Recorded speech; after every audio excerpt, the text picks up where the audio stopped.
സാറൊരു മുന്നറിയിപ്പില്ലാതെ. എന്തായാലും എന്റെ വരവൊരു സർപ്രൈസ് ആയില്ലേ. ഇക്കുറി രക്തസാക്ഷി ദിനത്തിന് എനിക്ക് പങ്കെടുക്കാൻ പറ്റില്ല. അപ്പോ ഇവരുടെ കല്യാണത്തിന് സാറുണ്ടാവില്ലേ?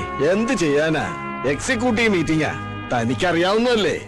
ഈ തറവാട്ടിലെ എല്ലാ മംഗളകർമ്മങ്ങളും ഒരു കാരണവരുടെ സ്ഥാനത്തൊന്നും നടത്തി തരാറുള്ളത് സാറല്ലേ. അപ്പൊ ഇത് മാത്രം ഞാനില്ലെങ്കിലും എന്റെ അനുഗ്രഹം എല്ലാം ഉണ്ടായിരിക്കും. അയ്യോ അത് പോരാ, ഞാനൊരു കാര്യം തീരുമാനിക്കുക. പോകുന്നതിന് മുമ്പ് കുട്ടികളുടെ മോതിരമാറ്റം സാറ് നടത്തി തരണം. അതെ, തീരുമാനിച്ചു കഴിഞ്ഞു. നാളെ തെയ്യം കഴിഞ്ഞ് മറ്റന്ന് ഇവരുടെ മോതിരമാറ്റം.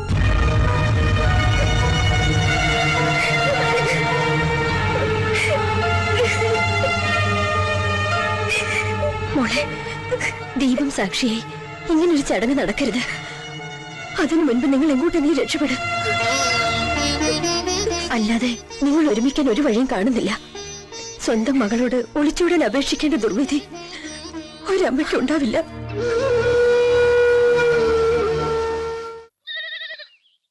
മൃഗജീവികളുടെയും ഇവിടത്തെ മൃഗോദരന്മാരുടെയും ശ്രദ്ധയ്ക്ക് ഒരു സാധാരണക്കാരനെ രക്ഷിക്കാൻ ഒരു പാർട്ടിക്ക് കഴിയില്ല. അവന്റെ സമുദായത്തിന് മാത്രമേ കഴിയൂ. വംശനാശം സംഭവിച്ചുകൊണ്ടിരിക്കുന്ന വിത്തുകാലകളുടെ വികാരപരമായ ആവശ്യങ്ങൾ സംരക്ഷിച്ചിട്ട് മാത്രമേ ഡോക്ടർ, എന്താ ഭൂമിക്ക് സമ്മതിച്ചതാ? ഞാൻ പോട്ടെ. അതുകൊണ്ട് ഈ സമരം കാൽനടയായി കണിച്ചുകുളങ്കര വഴി സെക്രട്ടേറിയറ്റിലേക്ക്. ചലോ ചലോ സെക്രട്ടേറിയറ്റ്. ഈ നാട്ടിൽ നിന്ന് നമുക്ക് രക്ഷപ്പെടണം. കാവിലെ തെയ്യത്തിന്റെ അന്ന് രാത്രി ഞാൻ ഒരുങ്ങി വരും. കൈവിടരുത്. ചലോ ചലോ സെക്രട്ടേറിയറ്റ്. ചലത്തെ ചലത്തെ സെക്രട്ടേറിയറ്റ് ചലത്തെ. ഈ നാട്ടിൽ നിന്നും നമുക്ക് രക്ഷപ്പെടണം. കാവിലെ തെയ്യത്തിന്റെ അന്ന് രാത്രി ഞാൻ ഒരുങ്ങി വരും. കൈവെടിയരുത്.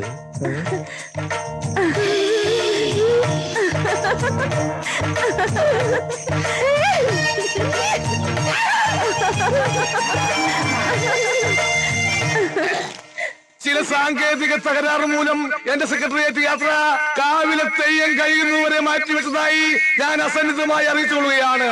ജയ് കാവിലമ്മ.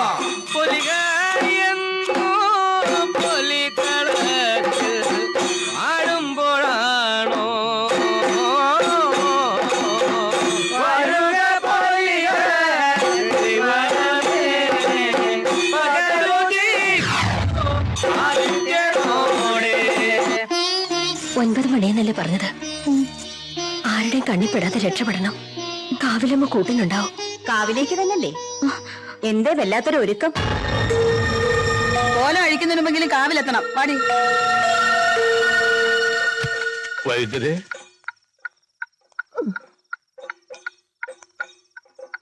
ഞാനിപ്പോ വന്നിരിക്കുന്നത് ഒരു ശത്രുവായിട്ടല്ല, മിത്രമായിട്ടാ. ഇനി ഒരിക്കലും എന്റെ ശല്യം വൈദ്യരക്കുണ്ടാവില്ല. ഒളിച്ചോട്ടം ഒന്നിനും ഒരു പരിഹാരമല്ല. പക്ഷെ ചില കാര്യങ്ങൾക്ക് കൂടിയേ തീരും. ഒളിച്ചോട്ടോ?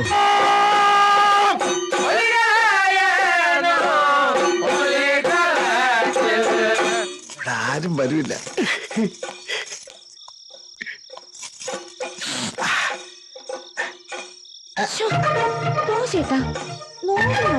കുറുമ്പൻ. കുറുമ്പന്? അതേത് കുറുമ്പൻ?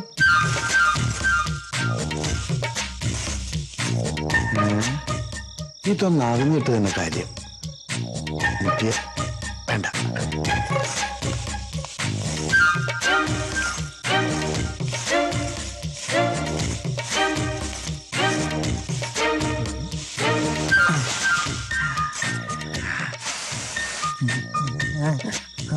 എന്താ ഇത്?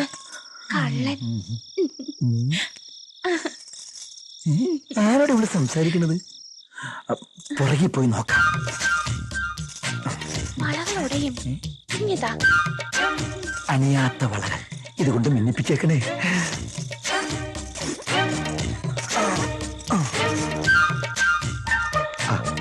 ആരുമില്ല.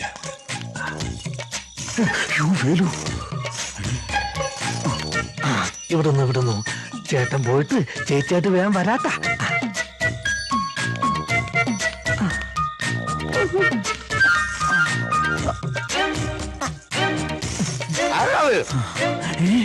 വേലുമല്ലേ? ബാൽക്കണിയിൽ ആളുണ്ട്.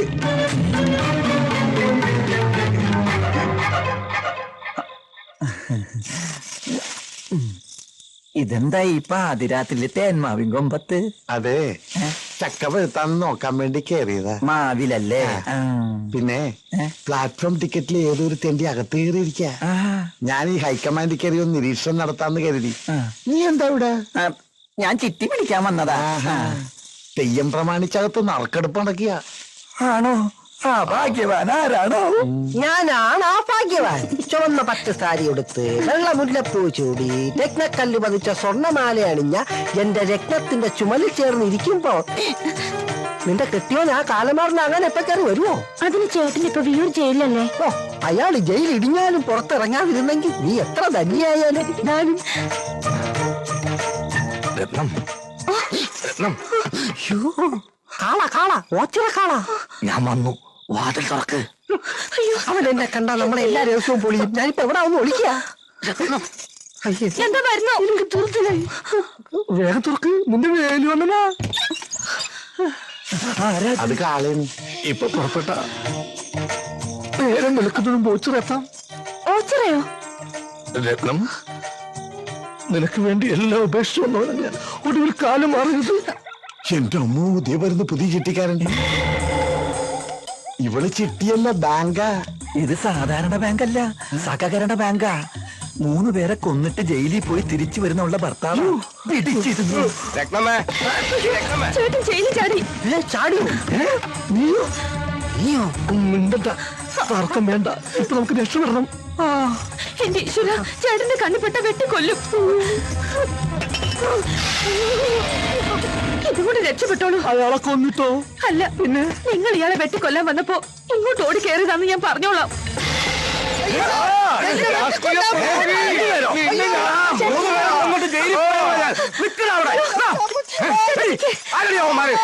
ആ മെലിഞ്ഞ പാവത്തിനെ കൊല്ലാൻ വന്നപ്പോ ഇങ്ങോട്ട് ഓടി കയറിയതാ. ഇനി മുകളിലുള്ളവൻ കാക്കണം.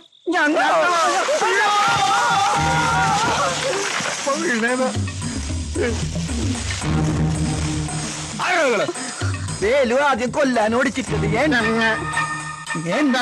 പറഞ്ഞു. പേടിച്ചിട്ട് മരത്തിന്റെ മുകളിൽ കയറി ഒളിച്ചതാ. പക്ഷിയിരിക്കത്തോളം പൈതലേ, നല്ലവണ്ണം ഭജിച്ചോ കേട്ടോ. നല്ലതേ വരൂ.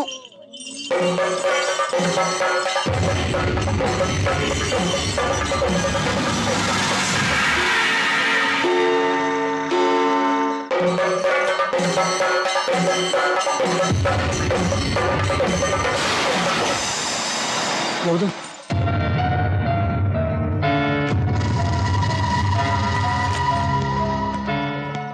അറിയാം മുരളി.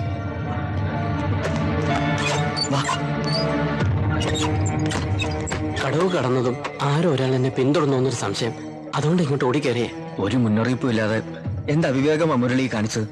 കേസിന്റെ വിചാരണ 18-ാം തീയതിയാ. 2 പാർട്ടിക്കാരും തന്നെ കിട്ടാൻ വേണ്ടി അരിച്ചു പെറുക്കുക. ഒക്കെ അറിയാം. 18-ാം തീയതി ഞാൻ സാക്ഷി പറഞ്ഞിരിക്കും. ഞാൻ ഒരു രാഷ്ട്രീയ പാർട്ടിയുടെ ആളല്ല. പക്ഷേ മനസാക്ഷി വഞ്ചിക്കാൻ എനിക്കാവില്ല.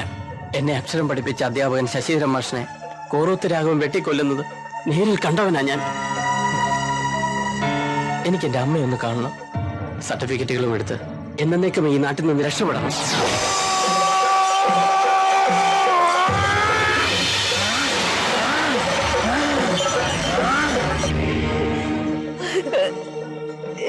ഞാൻ പോട്ടെ അമ്മേ.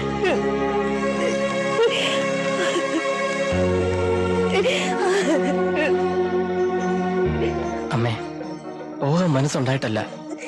പക്ഷെ എന്ത് ചെയ്യാനാ? സ്വന്തം വീടും നാടും എനിക്കിപ്പോ ശത്രുക്കളാ. മറ്റൊന്നും ഓർക്കണ്ട. സർട്ടിഫിക്കറ്റുകളൊക്കെ ആയി അമ്മയുടെ മോൻ നല്ലൊരു ജോലി തേടി പോയെന്ന് കരുതിയാൽ മതി.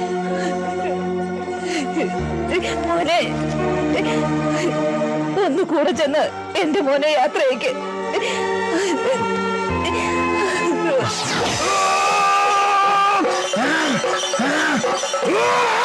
താങ്ക്സ്. ഇനി ഞാൻ പൊയ്ക്കൊള്ളാം. 9 മണിക്ക് എന്തോ പ്രോഗ്രാം ഉണ്ടെന്നല്ലേ പറഞ്ഞേ? അതെ. അപ്പൊ എല്ലാം പറഞ്ഞ പോലെ സൂക്ഷിക്കണം. എല്ലാം ശരിയാവും.